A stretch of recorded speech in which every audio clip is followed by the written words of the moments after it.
Бүгінгі сиырлардың жемін мен жасайын.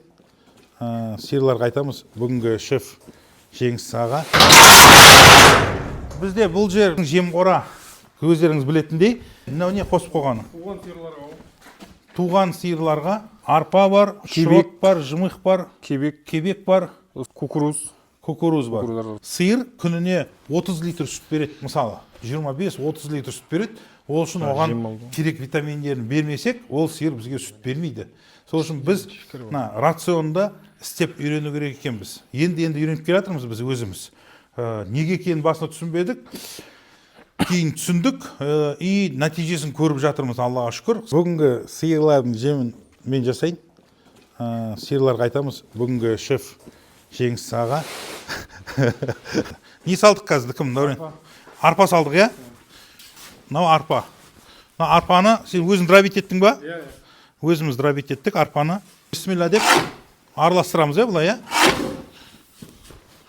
Мынау раствор істеген сияқты болады екен ғой, я?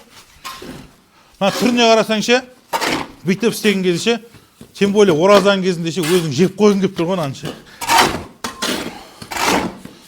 Мынаны араластыратын нәрсе керек екен, я?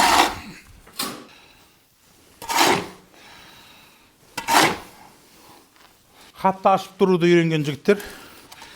Я? Қалай саламыз? Бұлай ма? Боком ба? Бұлай ма? Ех, аласыңдар, көтересіңдер, хоп дейсіңдер. Осылай қаптап тастаймыз. Еще тігесін, еще, я? Ничего себе. Мен аузын қалай түйет деп ана пресшіміз деп тұрмын ғой, бүйтіп қойып байлап қоятын жоқ қой біз баяғыда.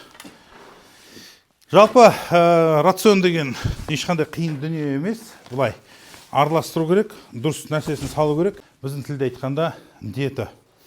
Дұрыс тамақ береміз, дұрыс сүт аламыз. Сол сүт өнімдерінен біз өзімізге нәр аламыз. Өзімізге кальций, өзімізге магний, өзімізге организмге аламыз содан. Сол үшін біз сүт өнімдерін көп қолдануды үйренейік, сүт өнімдерді жақсауды үйренейік, и балаларымызға соны жеуді әдеттендірейік, өзімізден бастайық. Алла Тағала бізге зор денсаулық берсін.